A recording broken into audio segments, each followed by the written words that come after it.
for sure. We're talking to Mark Harley, arguably the what do you call it? The buffest. The buffest, yeah. I mean, it's Instagram. not even an argument. It's just democracy. People voted. I said, like, there was an Instagram wide poll, 7 years running now, and they open it up to literally the entire world. Anybody who has a phone or a computer, you can go on and just vote who's the buffest person.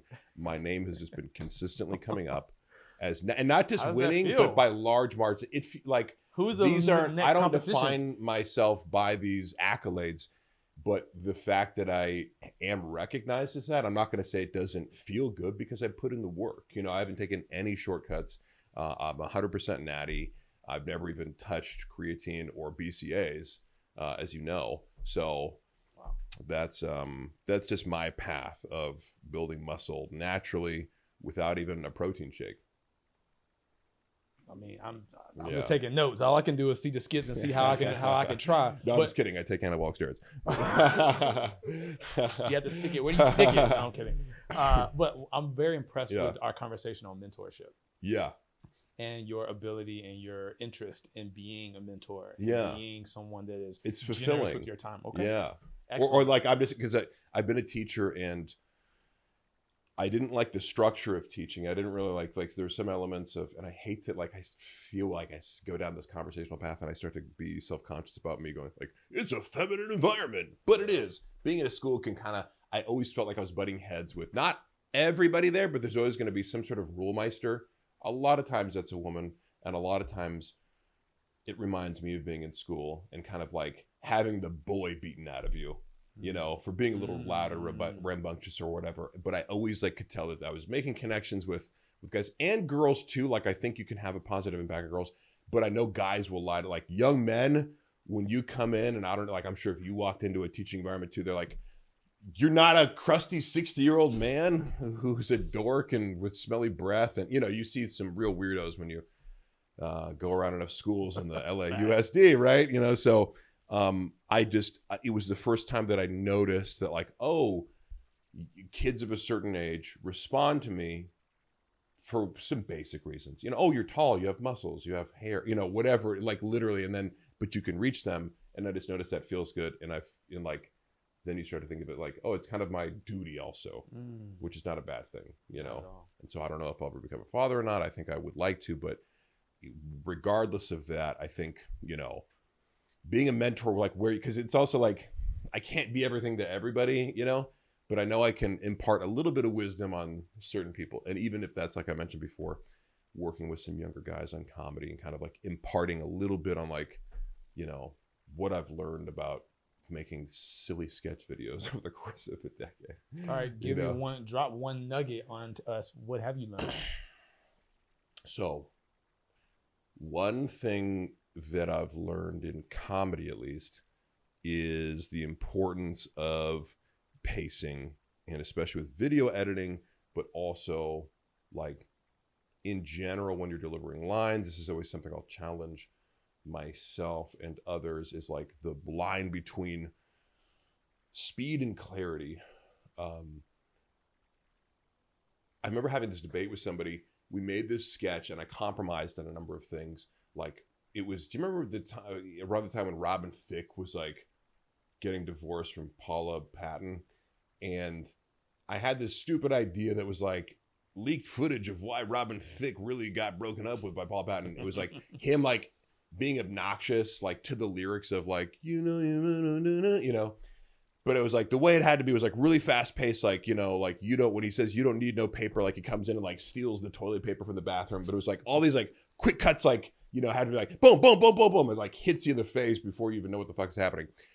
And I remember I was like, oh, it has to be like shot like in selfie mode, otherwise, like, because I'm gonna like do this impression to the camera, and like it's going to just be much more efficient, and the girl's going to be the background, and it's kind of like the leaked footage, so it's like the cell phone.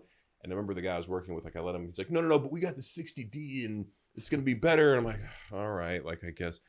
And then I remember we shot it, and I was kind of like, it's not how I felt like it would turn out. And then he showed me this edit, and it was like, let's say the sketch needed to be 30 seconds, and it was like, oh, this is a minute 45. And he's like, what do you think about this? I'm about to post it. I'm like, no, don't post that, because you're leaving like these little bits of space after each joke. And he's like, well, that's so the audience can laugh. And I'm like, wait a second. We are not on stage right now. There's no live audience. That's not how this works. And he tried to like big up me over, not big up me, like big dog me over the hierarchy of, you know, you're an actor and I'm the director and I'm this. You don't have my experience. Right, that kind of thing. Although I did at that point, I did have more experience, like, but he was using the formal hierarchy of filmmaking and that, like, saying I'm a director, so I know better and I'm in charge, and like push back on it. And I was like, well, this is a hill I'm willing to die on. And so I've never talked to that guy again. After giving him enough, like, I was like, don't do it, and here's XYZ and blah, blah, blah. And he's like, no, I think this and that. And I'm like, no. And then at some point I'm just like, I don't give a shit enough about this friendship to lose this argument when I know I'm right. And so, but that was just a lesson in like, pacing in comedy is everything. And I'll cut reels for people sometimes, and like with acting and stuff like that. And it's like, oh, this is a little bit too long. Over the years, I've just realized, like, and I think people get it now because we are on like TikTok and you see really short format stuff, but like with videos especially, it has to be like, if you don't want to watch that video again instantly, it's probably not good. Facts. You know, like, and that's why you see, like, I always look at the analytics of like the videos, and it's like, you can see the accounts reached versus the plays. If the plays aren't more than the accounts reached, it means people aren't playing it twice. Okay. You know? So that's just a little thing where it's almost like comedy isn't the same as a pop song, but it's on that spectrum. You know what I mean? Where like there is an element of surprise. You can't surprise yourself twice, but it should feel like it's pleasurable, and I want that at least one more time. You know what I mean? And people do, like, again, it's not, you know, when I was a kid, I listened to Vanilla Ice 8 million times, like Ice Ice, but it's not quite to that level. But I do think like a funny TikTok can be watched a few times in a row. And in general, I just think that pacing is everything. And you can be too fast if it's incoherent. Facts. You know what I mean? But generally, I encourage people, I'm like, you're still not, you want to get up to that line of like, if I was a little bit faster, they couldn't understand what I was saying. So they have to watch it again. Right. Yeah. You got to watch it again because I, you know, was speaking gibberish. But no, I would say that's one thing. And also thinking outside the box, because, okay, you know, it's shocking. I don't know how much you spend on like watching like gym content. Oh, okay. Have you noticed that people will do the same sketch? Like they'll just take, like, they'll be like, here's one example. This I'll give a couple. Like people will be doing the things, they'll take like a clip of a midget working out or a midget doing something. And it's like, you know, he like goes on a zip line and falls into the water, and then it cuts to a guy being like, bloop, you know, or they're doing this. And then like the guy's like looking at his feet, and it's like two like little, you know, pieces of string going like this by his feet or something like that. And like, I'm not even saying that's a bad video to make once, but like if you literally just looked at somebody else making a video and ripped it directly, and you're just like, oh, and now it's my video. It's like, what the fuck is that? No, you can't do, like, you know, it violates my sense, and probably yours too, is like a, you know, just creating comedy. You shouldn't literally like copy and paste somebody else's exact joke. And I get being inspired and stuff like that too. But for some reason in the world of gym comedy, that's still acceptable. Or I saw another one where like people will put that row handle in between somebody's butt cheeks and like row it up, like as somebody else is like lifting them, if you can picture that. So somebody's like, it's like, I'm rowing your ass, right? And you see it once, and then you see the exact same thing again. Or somebody will be like, they're at the gym and like they slip and fall. It's like, oh, when you go to do legs and like you slip on this dumbbell, and then like a dumbbell falls in your hand and you're doing chest all of a sudden. Yeah. Like that's not a bad premise. You know, I'm sure it was funny the first, but then it's like when you see it 10 times, you're like, Jesus Christ. But I'll tell you, Mark, I went to the school of TikTok and like literally paid money to be a part of a program that taught you how to be successful on social media. Really? Specifically TikTok, that had a very innovative. I had to pick your brain. Yeah. Nah, well, I'm not as successful as you, because I just don't have, it was great when I was unemployed during the pandemic when we couldn't go anywhere. We were in lockdown. Yeah. But when the world started kind of happening, I kind of had to fall off because I couldn't do it. Right. But what they did say in the school of TikTok is replicate the viral videos. Yeah. Do it on your own way. Add your swag. Yeah. So that's a template. That's kind of what people are trying Correct. to do. So I'm looking at it like from the perspective of it's violating this like personal moral compass that I have over it, you know? Got it. And like an artistic and moral compass, I guess, because part of it's like you can't steal, that's a moral thing, but also like your pride as a creator, you know, I think is violated to some degree when you go like, I have to like, and I'm talking about one for one replica when it's like you're doing the exact joke. Stitching things is different, or being inspired by things is different, or looking at a format. Like that all has to happen. Although still to some degree, I almost like, because of, I don't know, like my mindset from whenever, because you know, and especially when you're around like stand-up comedians, like that doesn't fly at all. Yeah, you know, I've like people, big names that I know of. I'm aware of like conversations that have happened where like big names in comedy that you'd be like, whoa, these guys, you know, at some point were at the absolute top of their game. Like one's accusing the other of like stealing their essence. You know what I mean? Wow. And I know that word has actually been used in some of these conversations, but that's conversations that are adjacent to that, where it's like, you stole my act, can actually be an accusation that a stand-up comedian levels against another comedian, like to say you've replicated my vibe without actually stealing a word for word joke. You've stolen my vibe, and that's a very serious accusation. But it's also easy to deny. Right. You know? It's like something can't be even proven. Yeah. So I think it's dangerous territory inherently, and I can think of some conversations that I'm privy to that like I'm like, I like the person who's accusing I think has more of an ego issue than anything, you know, and maybe a jealousy thing going on of somebody else who's a younger comic coming up and doing really well. But I think they arrived, you know, the younger comic arrived at their comedic persona quicker, fairly and legitimately. Yeah. And like what just, you know, it's kind of like saying, just because you use physical comedy, or just because you tell dark one-liners, or just because you do this, you know, like it's almost like, because we don't think of comedy in terms of genres really, you know, like we think of like country and rap and this, but like with comedy, it's like, do you like one-liners? Do you like goofiness? Do you like physical comedy? Do you like dry humor? You know, there's all these different matrix from which we can like categorize comedy, but usually what we say is like, I like him. I don't.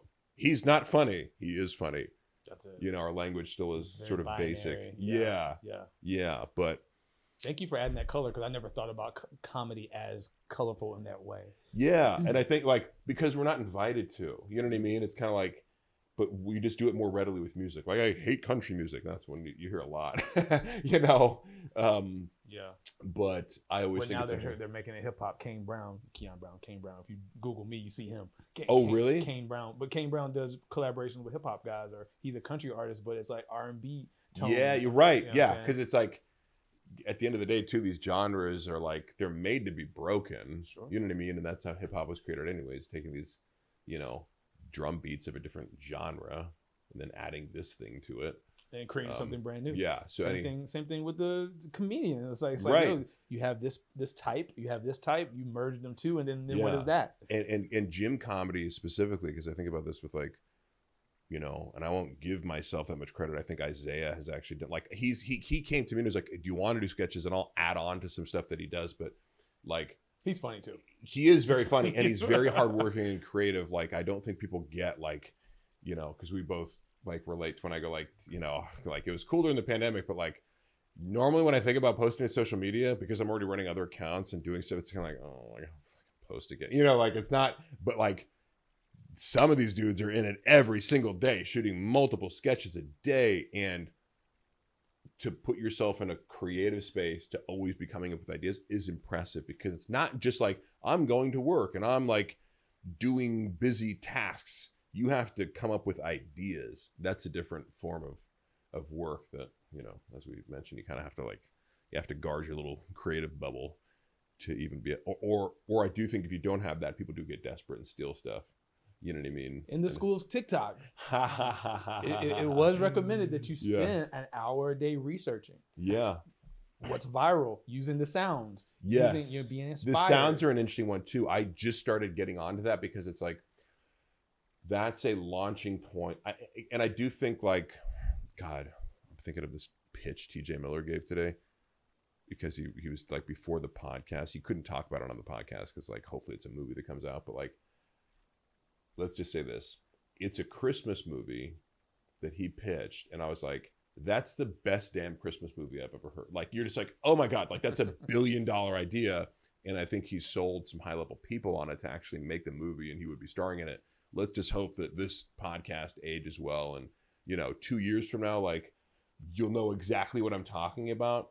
But that's very much within a genre. It's very much within the Christmas genre. He's just put a super original spin on it. And as a launching off point, I think with movies and screenplays, it's like, that's one of the things when I started studying, because I actually got into entertainment by studying like screenplays and stuff like that, and was like, when wanted to write movies, and still like to have that as a skill, but it's like, it's a lot of work. You know what I mean? If nobody's paying you, so it's like, it's better to like come up with a really good idea, pitch it, and let somebody else pay you for the work. Yeah.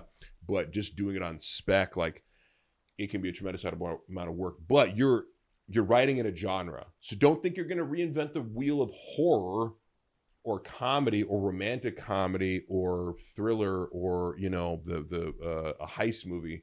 You have to know what's inside your genre and be a master of that. And then maybe change one thing or merge it with another genre in a way that we haven't seen before. Like they say, the last genre to be invented was dark farce by Guy Ritchie. Okay. Because, his movies have all the elements of farce, right? Mix-ups with physicality. This person is in the wrong place at the right time, or however you frame that. But, it's like a stage play where there's like, I'm going into this room and they open the door and then I fall out, and, there's this physical aspect to it.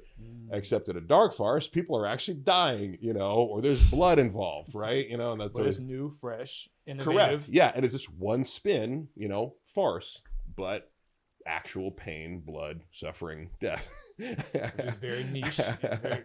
Yeah, but it's right. You don't have to, but it is like unique. It's different. One thing on it. Doesn't need to be, oh my God, I've never seen anything. Every single element of it is so unique and original. Most of these like genius creative things are kind of like, we're just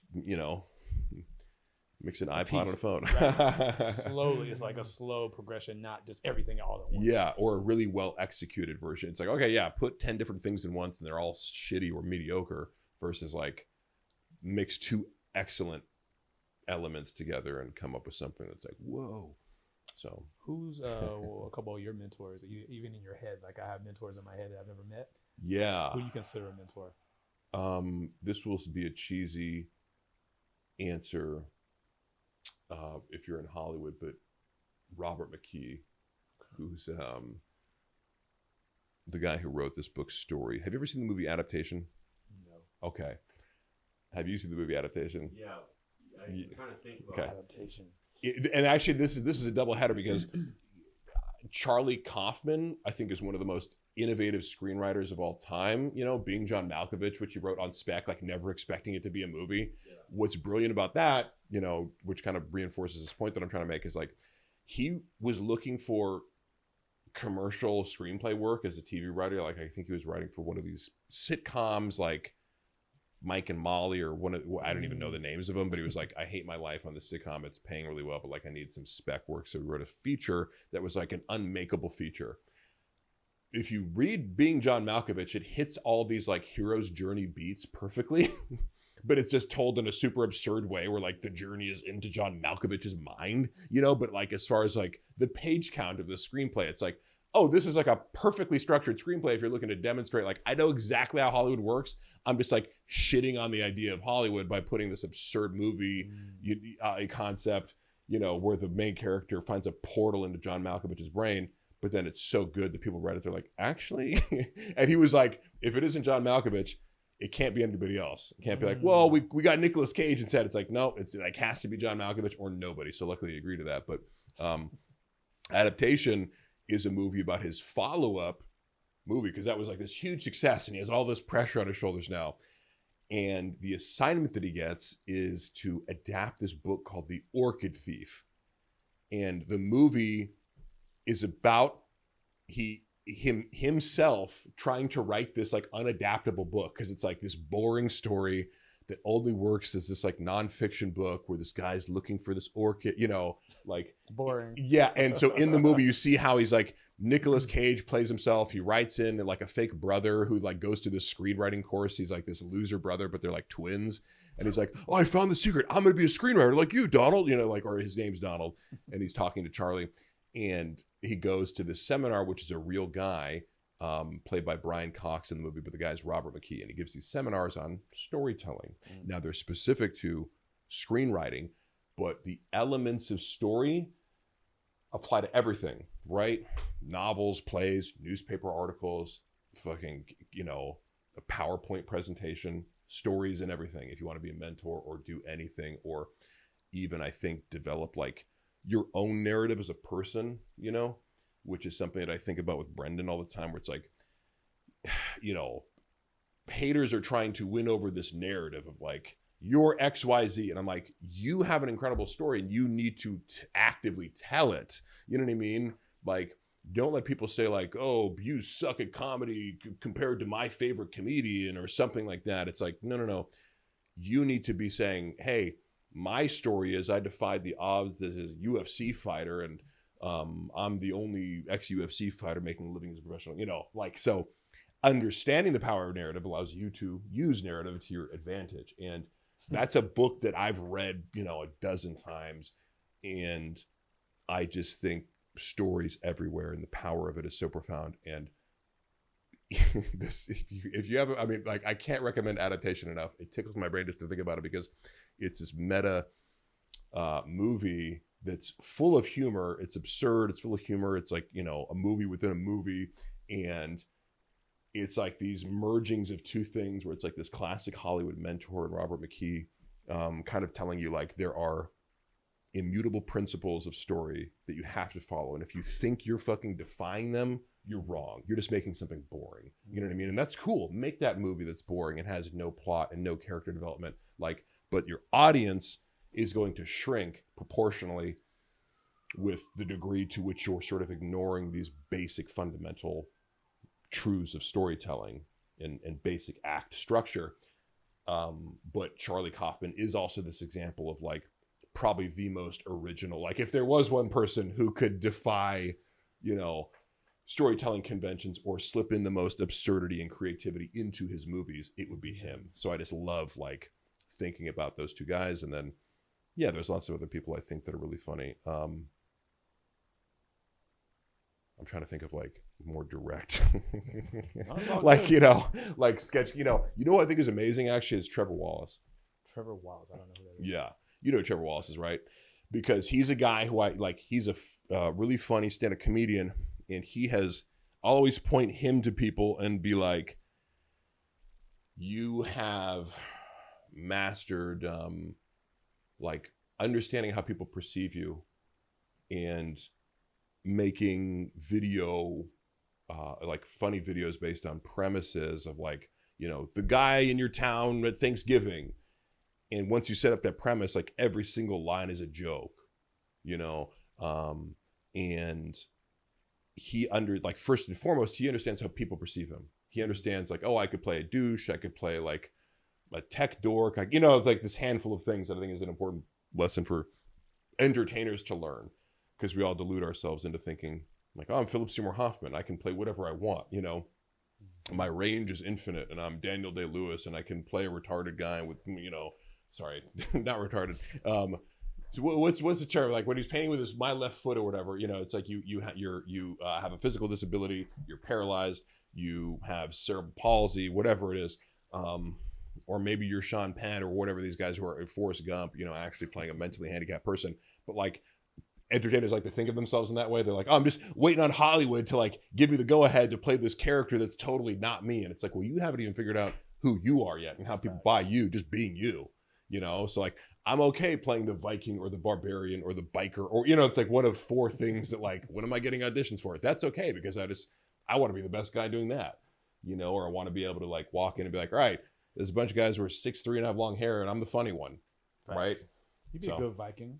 I would like to. Yeah. I mean, I probably need to be a little bit more blonde. Like, I'm not, you know, the perfect like Nordic looking guy, but I know I'll go in for stuff like that where it's like, all right, we need a tall, buff guy who can at least kind of like put on some sort of, you know, menacing look if need be, if you dress him up in a fur and a, you know, a samurai haircut or whatever, like, you know, but if you add like a little bit of improv to that, it's like, all right, now we've cut this circle down to like guys over 6'3" and 230 pounds who are muscular, who live in LA, who can also improvise, you know. You know what I'm saying though? It's like you're making this, give me the smallest circle that I can be in. And even if there aren't a ton of roles doing this thing, I just want to be the best at, you know. I want to say something about being perceptive and understanding how you show up. Yeah. And then haters. Yeah. What came up for me when you were talking was that you have the final say in what you say about yourself. Yeah. So anybody can say whatever they want to in your life or in your interactions. Yeah. But you have the final say. So you can believe it, you can take it, you can leave it, but it's not true unless you say it is. Right. Because haters are always, I haven't seen all the podcasts, but I'm very, very excited about what's possible because I have very unique thoughts on what haters are. Right. And who they are and what the role they play in my life. Yeah. Because also, I think one thing, if you don't know me, like, and I'm not, well, I have a little bit of information on how people perceive, like when I use the term haters on my Instagram, which is where I started using the term tongue in cheek, because I think people who constantly refer to their own haters, like that's the joke to me, is like somebody who's obsessed with their own haters. But in doing that and then, you know, becoming friends with Brendan, who has his own set of haters, like I'm like, oh, the actual haters showed up. But it's not the most eloquent word to use to describe somebody. I would say, like, one way to put it, and to your first point, having the final word, I actually do this on my Instagram a lot because I'll always post like interactions where I'm talking shit to people. I enjoy talking shit. This is not for everybody, but like, I feel like I'm good at it. A lot of people are entertained by it. Some people will say like, you do this too much. It's like, it doesn't stress me out. It's a fun little game. It stresses me out the same amount that you probably would feel playing a video game. It feels a little bit competitive. That's all. But if that stresses you out, I wouldn't recommend doing that. I'd recommend just blocking that person. But I like to have the last word. So when somebody says something to me, I'll engage with them until I kind of get like a good zinger off. And then if they're in my DMs, I'll wait for those bubbles and then I'll block them. And then I'll post like the screenshot like with the bubbles and put like a little like bubble bath emoji. That's a fun little game that I play because it's going and now and scene. And I got what I wanted out of it. And I used to, when I first started like arguing online, I used to argue politics back then. I'm a politics major. And I realized I stopped doing that because it was stressful. I was like, oh, because when you're dealing with somebody who fancies themselves more of an intellectual, they do want to go back and forth and kind of like take your point and dissect it. And it's just like, it's more exhausting and it's less fun. An idiot who comes to my Instagram page to make fun of my physical appearance, I've already won the interaction. Like I can just say that out loud and be like, you're on another man's page attempting to mock his physical appearance and he doesn't know who the fuck you are. I've won, right? And maybe I can do a little bit more or whatever. I try not to like be too crude or just attack them on their appearance, but I will maybe like put like, this guy just told me I'm ugly and like I'll just put a picture of him. I'm not gonna say he's ugly, but like take what you want from it. This is the kind of person, let's just say he's not a male model, right? But I do love having the last word. And I think that's empowering in of itself. And to be like, no, it's okay to like, because sometimes people will say like, that's defensive to even like respond. But I'm like, I think it's okay to like defend yourself with a formation of your own narrative. Indeed. You know, be like, no, that's not true. Recently, people have been calling me a pseudo-intellectual. And it's just, it's a funny thing to me because I'm like, I'm not even trying to be an intellectual. And it's a misuse of the word because there are people out there like Deepak Chopra, who's like using deliberately confusing language in order to make himself seem smarter. Wow. So I always challenge people to go, oh man, it's crazy. Name one sentence that you feel is pseudo-intellectual. Because they can't, right? And no creatine.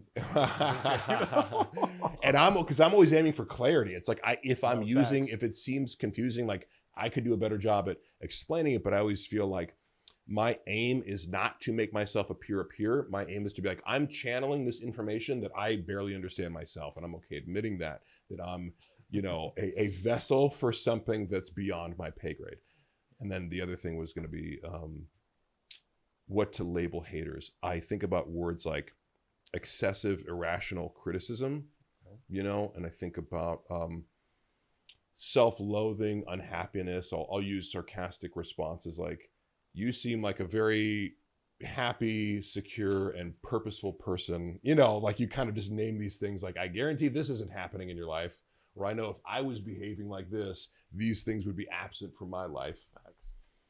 And part of that is just, like, if you have the time and energy to devote to this, because I know when I'm busy and on my purpose, like I barely even have time to respond to positivity or whatever, or call my mom. You know, it's like if I'm sitting there like going back and forth with somebody about, you know, a stranger on the internet who doesn't know who I am. I mean, I couldn't imagine like the desperation or loneliness or any one of a number of negative things that we can both describe. Like, you're probably in this mental state.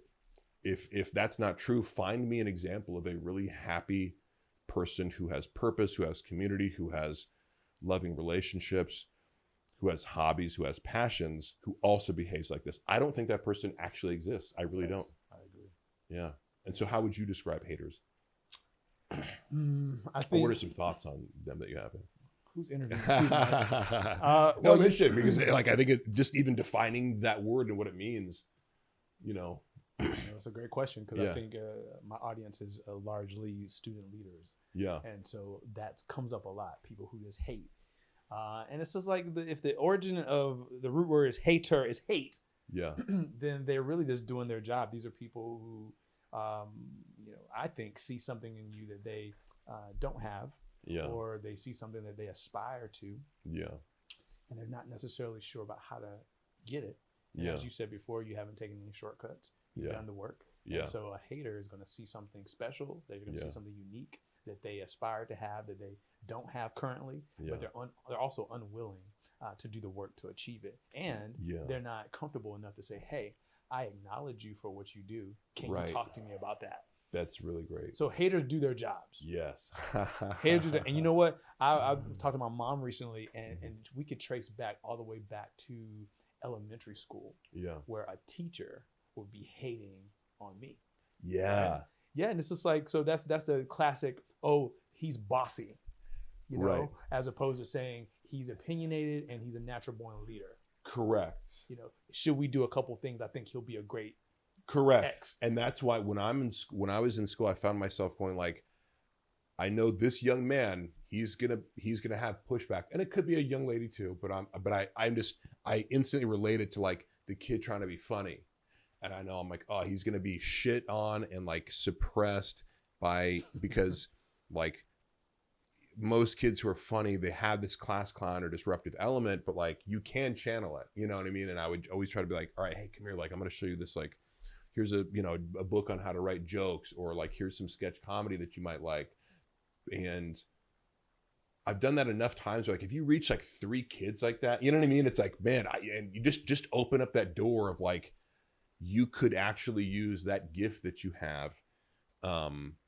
If you could just make it through all this BS, you know what I mean? Like, I would just try to implant in their brain, like, look, you're going to encounter more people than not for the next X many years that are going to try to like tell you this is a bad thing. And I've experienced that too.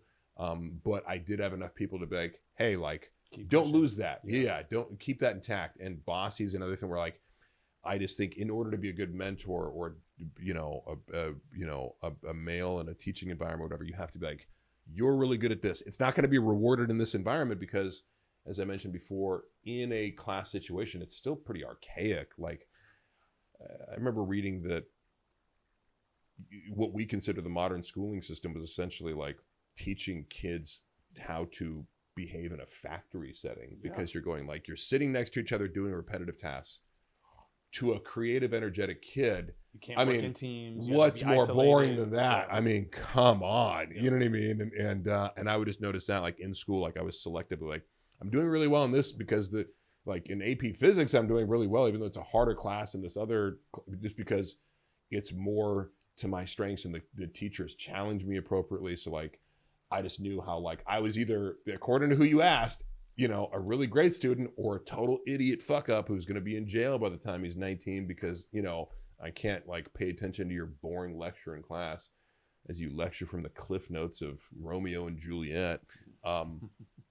So it was always important for me to like recognize the kids, and that carries over into adulthood. And another thing that I just consider the mark of an emotionally mature person is their ability to recognize other people's like gifts and accomplishments. And I try to do that as much as possible. Like be like, hey, you're really good at this. And I don't give a shit if anybody else has told you that or told you a million times or whatever. And in fact, I like it when people, because some, people frame it and go like, you probably got this a million times. You have really nice hair. It's like, why would it matter if I've been told that a million times before? Like that doesn't devalue your compliment. Yeah. That doesn't mean that you shouldn't say it. And so I always try to catch myself and I go, actually, I want to be the millionth person to say this, because if I'm not, like, it's because people are insecure about complimenting you or whatever. But I think it's important to recognize people's gifts, people's achievements, because the guy I brought up earlier who I've met, who's kind of like, oh, you're real quick to like shit on people around you. If you're not matching that with a willingness to freely give compliments and like, I don't care about anything you say, because you're just looking to be negative and fill that void, that's what it feels like. It feels like an addiction or something, like you're having a drink, like you're coping with life by shitting on everyone around you to kind of keep afloat ego. That's a hater. Right. That is a hater. You're probably paid to do that. And if you can't give a compliment, that I actually don't care about your criticism. Yeah. Right. And that's why I always go, dude, anybody online can give me constructive criticism, but it has to start from a place where I understand you be willing to acknowledge a good thing I did. If you're on my podcast, I know I did something right in my podcast. Yeah. I do some things right, and I don't always need to hear about it. But like, if you're just coming to list negative things or give me vague criticisms, and I get the sense that you wouldn't in a million years be able to acknowledge one positive thing that I've ever done, I dismiss you, right? Yeah. But if you do, and then you level of criticism, it's going to sting. Yeah. But I know that you're actually coming from a place of reality, right? Yeah. And I always am just grateful when people want to give feedback. Yeah. Because that's a distinction that I've learned, that you can have criticism, but you can also have feedback. Correct. Right. And yeah, even the notion of criticism. Take it right. Yeah. Criticism is what you put on it. Yes. Feedback is actually neutral piece of information. Correct. And we have our stuff around it. So if someone says, I don't like your hair, not yours, mine. I mean, that's why I have it bunned up, because I couldn't be next to you today. But trust me, a lot of people shit on my hair. Me too. That's why sometimes I'm like, if it's not in excellence, let me just tie it up. Yeah. But it's almost like, as leaders and as mentors and mentees, what does it take for us to be able to say, thank you for your feedback? Yeah. And then that's it. Well, yeah. No asterisk, no semicolon. I would also consider that a point of maturity, to not be defensive in that regard, because again, I don't mind getting defensive, like clapping back at people who are like, oh, you just came to shit on me. Like, I'm going to give you that defensive energy. I don't think it's defensive, because you're kind of like, well, it's like, yeah, I put up my shield as you're trying to stab me or whatever is going on. But like, if you're giving constructive feedback and somebody snaps at you, like, I would consider that defensive. But I kind of it's like, okay, well, let's distinguish. Are you doing some weird backhanded thing to me? Like, then I'm going to tell you to fuck off. But if you're actually going, hey man, you might want to think about this, then I'm always going to do my best to express gratitude for the fact that you took the time out and you're giving me something thoughtful. Thoughtfulness is, something I think should always be rewarded. And I don't have to agree with you, but I maybe you even want to engage in a conversation, because I think the best, I always say this to my, like, it's going to be, it's maybe a controversial statement, but I always go, I love my Jewish friends, because I feel like there's something in the culture of Judaism where, like, more friends from that group, they'll engage with me like that. Where they'll be like, I have some feedback for you. And they'll argue with me about it. And I'm like, you are okay in the discomfort of disagreement, and we can argue about it and be like, no, I think this and that. And you banter and go back and forth, and then they let it go. Yeah. And I think not just Jewish people can do that, but like, it's like, I'm giving them a cultural credit right now, because I love that energy.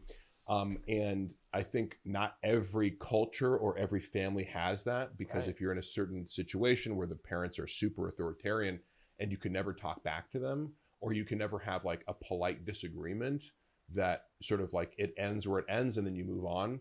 But that's a quality that I just really value in people, where like, we can have it out a little bit, and it doesn't have it's a separate thing from our friendship. Our friendship is over here. our disagreement about, you know, what I should call my podcast is a separate thing from our friendship, and I don't take it personally, or I try not to. Giving and receiving feedback. Yeah. You know, it doesn't necessarily have to be. Yeah. And how many people can actually do that? Like, where you value their feedback? I mean, it's a pretty rare thing. I mean, I think it's an intention. Yeah. It has to be an intentional thing, especially if you're a public-facing figure. Yeah. Everything that you do is going to garner feedback.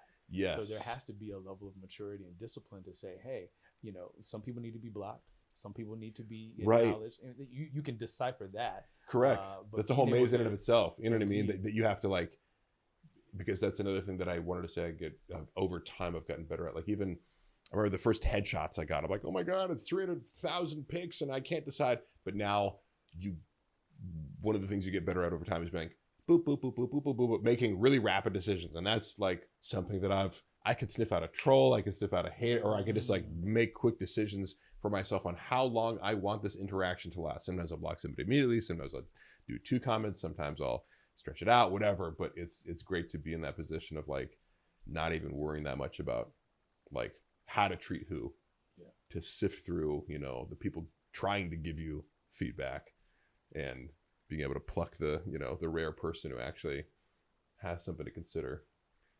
And I'll leave it there because I think that particular distinction, to leave on that, being able to folks who are watching and listening, and the folks who look at you as a mentor, and I love that out of all the things that you can hear and see, select the thing that will serve you, and leave it there.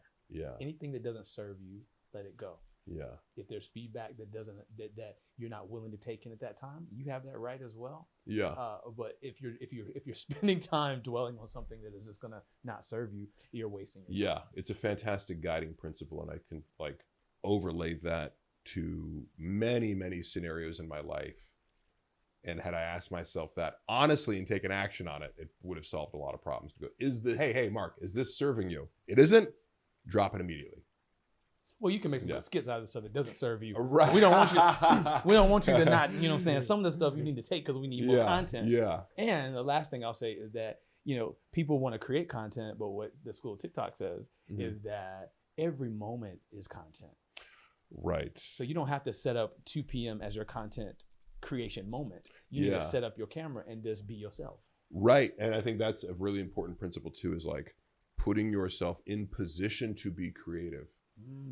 And I started doing this, is a small example, but when I started getting more auditions, like I would do rather than being like, I'm going to wait till I'm like psyched to this audition, or like I would give the moment I would get it, I would start setting stuff up so that like I'd be sitting there with everything ready to go, waiting for my inspiration, rather than be like, I'm inspired, and then I have to set up the light and the camera and then memorize the script. It would be like, I'm doing all the parts that are sort of like workman-like, so that when the lightning in the bottle comes, you can capture it, you know. But that sort of requires like, I'm sitting in the chair in front of the camera and the light. If I'm a writer, I'm sitting with my pen and my paper and the candles are burning, you know.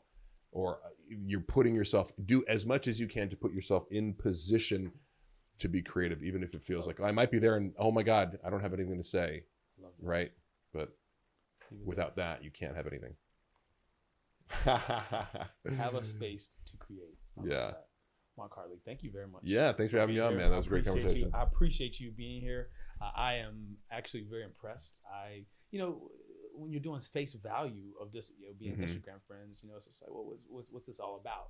And you being a political student, you know, you having a filmmaking background and interest is just not what people might see unless they are able to have these dialogues. Right. And sometimes I forget that I'm like, that's part of my ego, is like, I go, well, isn't my entire life story obvious from seeing one stupid joke that I've put on the internet? But it's not. And I'm grateful for that, because I'm grateful that people can be surprised in a positive way by me, because it's better than being like, oh man, like I thought this guy was going to be really smart and educated, and turns out he's a rude dumbass who's not funny, you know, whatever it is. I'm like, you know, and it is disappointing when you meet somebody like, that guy left a negative impression on me after I had built him up in my mind. So I'm okay with being underestimated, or just not having my entire story be obvious, you know, and you can find that out, you know, because I like finding out, you know, other people's stories as well. That's, I think, you know, the magic of life is making unexpected connections and finding out unexpected stories. Well, that's Master of Self for tonight. We're just on this journey together to be the best versions of ourselves and to do it on a journey together. I think that's the best way to be on the journey. Yeah. So I'm grateful to be in relationship with you and to learn more even after today. Yeah, I'm grateful for you reaching out. Absolutely. Yeah. All right, folks. Next time we got another friend that's going to be here. I don't know who it's going to be quite yet, but you're always going to get some good story, good humanity, and you'll be surprised like I was today. Yeah.